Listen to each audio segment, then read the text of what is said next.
Here, riddle me this, because you're gals about town who've seen some shit, obviously. Men don't buy their underwear. Am I right? Never. Fuck yeah! You should be the mayor of this place, lady. You're the best. They don't. And I'm sure there's some lovely men here, some progressive males that do buy their own underwear, but the men in my life don't.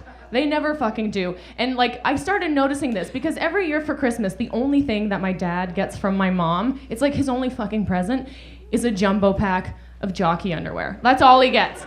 And every year he's so excited to get it too, just so excited. It's his one present under the tree. He picks it up, shakes it, he's like, what could it be? Rips it open and he's like, jockeys, thank you Linda, I needed these. I'm like, what were you doing before those arrived? Just like finding bits of roadkill and wearing them as a sheath? Like. And at first I was like, maybe it's just like an old man thing. So I started asking my guy friends in their 20s and 30s. I'm like, hey guys, do you buy your own underwear? And they're like, no, my fucking mom buys, bitch. I'm like, all right. Just asking a question. And the real reason why I'm talking about this right now is because I'm noticing the fucking husband idiot that I married. I'm like pointing at him in the back. He's fine. A lovely man. I don't think anybody has ever bought this man underwear. Like, not an ex-girlfriend, not his mom, not his dad, nobody. Because every single pair of his boxer briefs, giant crotch hole right here.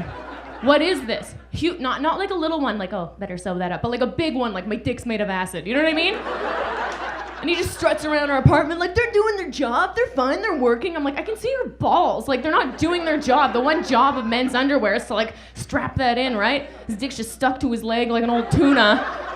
Not a tuna. Tuna's kind of big, like a perch or a haddock or I don't know my fish. A pike maybe? It's gross, because at this point they're not like just like hobo Joe crotchless panties. You know what I mean? It's disgusting. And I'm like, women would have, you're probably wearing the cutest underwear right now. You never just have like a lip hanging out being like, love me, you know what I mean? It just wouldn't happen. So I was like, I guess like it's my job to go buy him underwear right now, right? And I always used to feel so bad for guys when I'd see them buying underwear for their ladies. You ever been to Victoria's Secret to buy this peach a little something? You ever done that? It's so embarrassing. It's so hard. Like, I feel so bad for guys when I see them in a Victoria's Secret because it's always the same. The guy walks into Victoria's Secret like, oh, I gotta go. And as he turns to leave, some hot chick who works there named like Charvine with huge tits waddles up. She's like, oh my God, you look lost. Can I help you? Let me help you. And he's like, I need to buy something for my girlfriend. She's like, oh my God, what's the occasion? He's like, it's our anniversary. She's like, oh my God, what size is she? And he's like, I don't know, like medium, right? She's like, no, silly, what's her bra size? And he just like ejaculates and leaves. Anyway, it's always the same. I was going to a wedding at the LA Country Club one time. On the 405, I saw a plane crash. Could be a sad story, but it's not. The dude lived, which makes it a pretty funny story. Some of you seem skeptical. I'm gonna continue anyway. There's one of those planes that tows banners. You ever seen those? Those banner planes. At first, I just saw it flying really low, and I was just thinking, holy shit, that guy is really trying to get me to eat at Joe's Crab Shack. Why is he so close to the freeway? This is pretty aggressive advertisement. What is going on? Then the plane crashed, and I was like, oh, that's what's going on. Someone fucked up. Someone made a mistake that resulted in a plane crash. It's a weird thing, because I still got to go to this wedding. This is a traumatic incident, but I'm still expected to go to this wedding. And I'd been looking for a reason to get out of going to that wedding for a while, too. And when that plane crashed, I was like, shit, I prayed too hard. It's just weird. It's so crazy. I got to go to this wedding? I was close enough to see this guy kick his way out of the plane. There's still fuel spilling out of the bottom. I can't do anything for him. I'm helpless.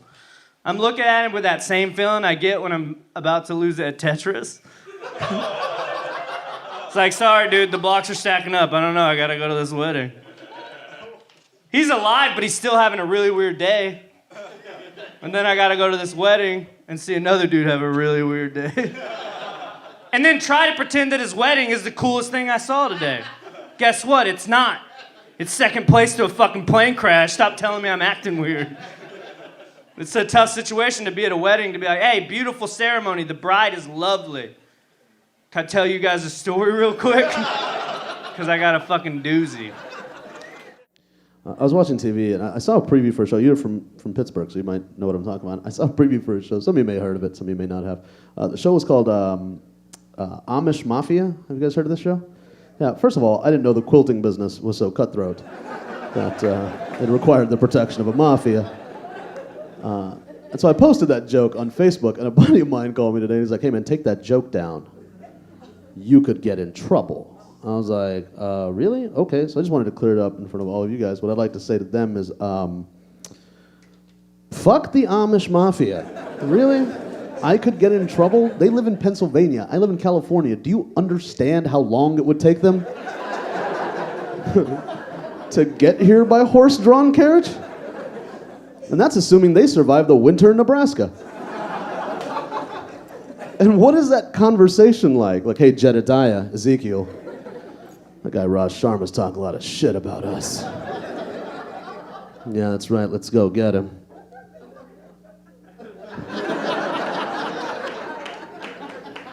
In 7 years, that guy is fucked. My parents are from India. I grew up here. Anybody have immigrant parents? Anybody have parents from different countries? Where are they from? Where are they from? What's grandmother? That sounded really weird. Where are they from? My grandmother. She just makes immigrants. It's very strange. But if you have immigrant parents and you grow up here, you might understand this. At some point, when you grow up here, at some point you end up teaching your parents things as opposed to them teaching you things. Like, I'll give you an example. My mother didn't know how to flip anybody off. Right? So I swear to God, till the day she died, she had no idea how to give anybody the middle finger. We were stuck in traffic one time. A lady cut her off, right? Hit the brakes and looked at my mom and went like this. To which my mother responded with, And I was like, what the fuck was that? She goes, hey, she gave me one finger, I gave her all five.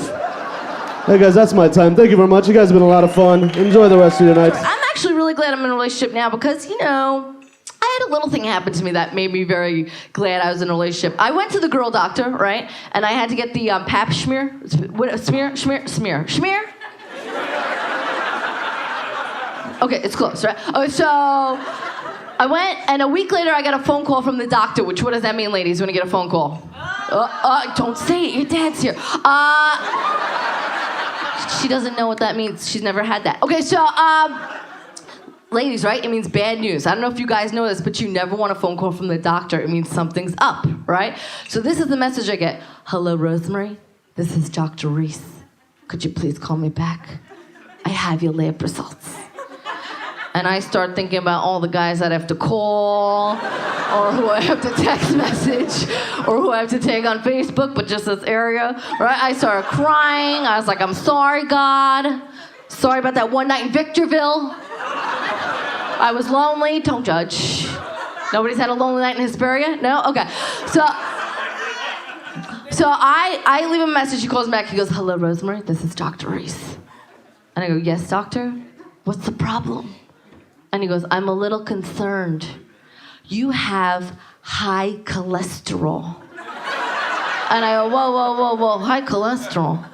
I go, could you have lightened up your voice a little bit on the voicemail? I'm like, you had a voice filled with chlamydia.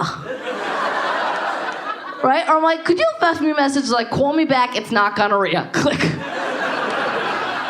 Right? And then my second thought was, how much cholesterol is in my system if it's coming out of my freaking vagine? Right? I gotta stop eating eggs.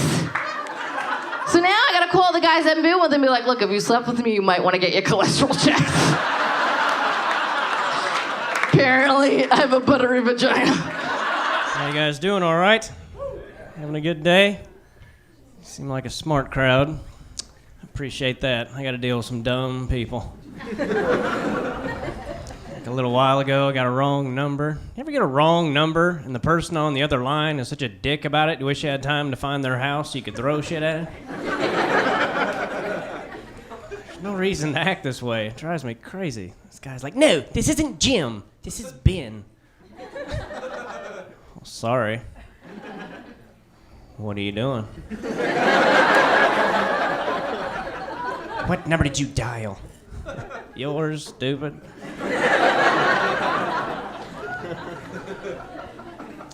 It's nice to be back in Hollywood. I was in San Diego last night. Hooked up with the hottest girl of my life. And I did. Too bad she was crazy.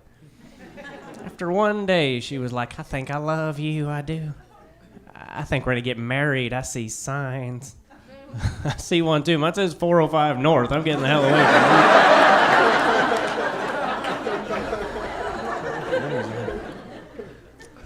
I heard on the radio today on the drive back home that if your kid is under 4'9", you're supposed to have him in a car seat. That's like 8 inches shorter than I am right now. I'm like a knee injury away from needing a damn car seat. I was thinking, well, what if you're in high school? You know, little stud, state champ on the wrestling team. You just haven't hit your growth spurt. Your dad's like, get in your car seat. I know, I'm sorry your mom's Asian, but I can't get another ticket. Get your ass.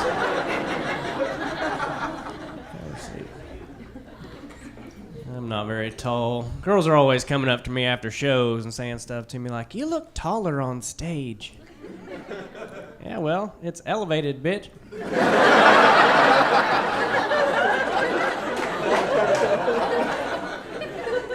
Judge me. You guys seem nice. I'm kind of tired today. The people next door to me last night in my hotel room were humping all night, which I'm a big fan of that, you know, but those people never look how you picture them to look.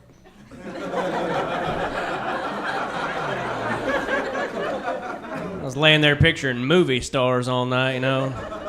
Helped me get through it. I saw them at breakfast. They did look like movie stars. Fucking Donkey and Shrek. I tried to pay them back for it at like 4 a.m. I figured they'd be sleeping, so I took my headboard and I started banging it against the wall, you know, make them think I was getting laid too, but I was late and I was tired and got the voices confused, so... After a while, it just sounded like two dudes humping in there. I'm all, you want that, baby? Yes, I do. Give it to me. Guys, I went to a cocaine party recently. Now this guy claps. I found it, guys. I found it. He's like, okay, yeah, now you're talking what I know. Okay.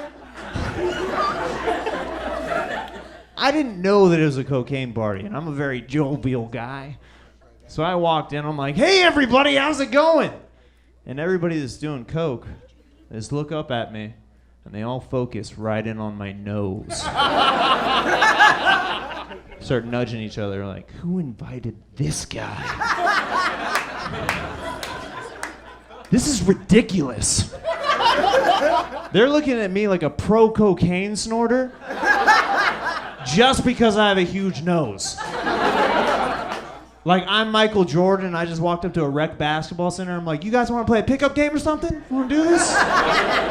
Like, I'm just going to swoop down and just be like...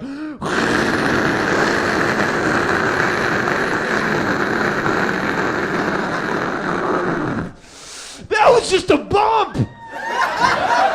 Who's ready to get this party started? Ah! So we for gay marriage, everybody? Yeah, I am. I'm not homophobic or anything like that. I'm for it. I'm cool with it and everything. But you know what cracks me up about gay dudes though is whenever they ask a gay dude when he first knew he was gay, they're like, oh, I knew when I was 6. Really? You knew you wanted to suck a cock at 6?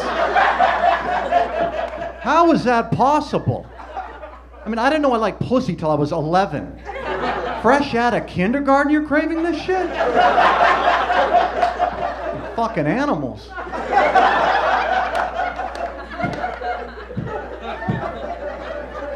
You guys watch that show, Cheaters? Oh, yeah. Right? Yeah, I'm a big fan. I like the show. The best part is with the confrontation, right? When they bust a person for cheating, right? They bust a dude for cheating, he just bullshits, you know? It wasn't me. It was my twin. It was a hologram, right? They bust a chick for cheating, she just has like these silly excuses, you know? The guy's like, why'd you do this to me? Why? She's like, you were always working late.